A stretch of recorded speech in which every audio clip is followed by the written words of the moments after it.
Hi friends, welcome back to tech railway. కొంతమంది ఈ ఖమ్మం, డోర్నకల్ అలాగే విజయవాడ ప్రాంతంలో కొత్త వందే భారత్ ఎక్స్ప్రెస్ ట్రైన్ని వేరే లోకోమోటివ్ సహాయంతో తీసుకొని వెళ్తున్నారని, ఇది విజయవాడ బెంగళూరు మధ్యలో కొత్తగా అందుబాటులోకి వచ్చే వందే భారత్ ఎక్స్ప్రెస్ ట్రైనా అని కొద్దిమంది ఇన్స్టాగ్రామ్లో అడుగుతున్నారు. మీకు ఇక్కడ ఆ పిక్చర్స్ కూడా కనిపిస్తూ ఉంటాయి. ఇవి మన సబ్స్క్రైబర్స్ సెండ్ చేసినవి. విజయవాడ అలాగే బెంగళూరు మధ్యలో వందే భారత్ ఎక్స్ప్రెస్ ట్రైన్ అనేది ప్రారంభించే అవకాశం అనేది ఉంది, లేదని చెప్పట్లేదు. విజయవాడ బెంగళూరు మధ్యలో కొత్త వందే భారత్ ఎక్స్ప్రెస్ ట్రైన్ అనేది వచ్చే అవకాశం ఉందని రైల్వే శాఖ మంత్రి గారే తెలియచేయడం జరిగింది. కానీ అది ఎప్పుడా అనేది ఇంకా కూడా అప్డేట్ అనేది లేదు. చెన్నై ఐసీఎఫ్లో ఇప్పటికే 10 వందే భారత్ ఎక్స్ప్రెస్ రైళ్లు నిర్మాణాన్ని పూర్తి చేసుకొని ప్రజలకి అందుబాటులోకి రావడానికి సిద్ధంగా ఉన్నట్లుగా తెలుస్తుంది. ఈ రైళ్లు అనేవి ఆగస్టు, సెప్టెంబర్ ఈ 2 నెలల్లోనే వివిధ రూట్లలో అందుబాటులోకి రానున్నాయి. ఈ 10 రైళ్లలో ఏదో ఒక రైలు అనేది విజయవాడ అలాగే బెంగళూరు మధ్యలో అందుబాటులోకి రావచ్చు.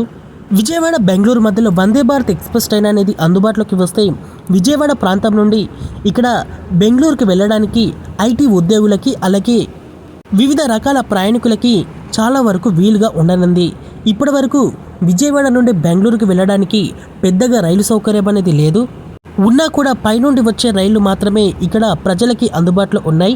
వీటిలో రిజర్వేషన్ కోటా అనేది తక్కువగా ఉండడం, జనరల్ కోచ్లు అనేవి పైన స్టేషన్లోనే ఫుల్ అయి రావడం, దీనివల్ల విజయవాడ ప్రాంతం నుండి బెంగళూరుకి వెళ్ళడానికి ఎక్కువగా ప్రైవేట్ ట్రాన్స్పోర్టింగ్ మీదనే అలాగే ఇక్కడ ఆర్టీసీ బస్సుల మీదనే ఆధారపడవలసి ఉంటుంది.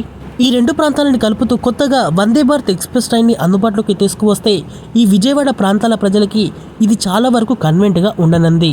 అలాగే ఈ ఖమ్మం అలాగే ఈ డోర్నకల్ ప్రాంతాల్లో కనిపించిన ఈ కొత్త వందే భారత్ ఎక్స్ప్రెస్ ట్రైన్ అనేది వేరే ప్రాంతానికి తీసుకొని వెళ్తూ ఉండవచ్చు. ఎందుకంటే ఒక Vande Bharat express train trial run లేదా ఒక ప్రాంతంలో ప్రవేశపెట్టాలని అనుకున్నప్పుడు దాని సొంతగా అది ప్రయాణించే విధంగా అక్కడ ఏర్పాటు అనేది చేస్తారు. ఒక ట్రైన్కి ఎటువంటి షెడ్యూల్ అనేది లేనప్పుడు దాన్ని వేరే లోకోమోటివ్ సహాయంతో ఆ ప్రాంతం నుండి వేరే ప్రాంతానికి తీసుకుని వెళ్తారు. సో ఈ ట్రైన్ని వేరే లోకోమోటివ్ సహాయంతో తీసుకుని వెళ్తున్నారు కాబట్టి ఈ ట్రైన్ని ఒక ప్రాంతం నుండి ఒక ప్రాంతానికి తరలిస్తూ ఉండవచ్చు. ఓకే ఫ్రెండ్స్, మరిన్ని రైల్వే అప్డేట్స్ కోసం మన ఛానల్ని ఫాలో అవ్వండి. Thank you for watching. Have a nice day.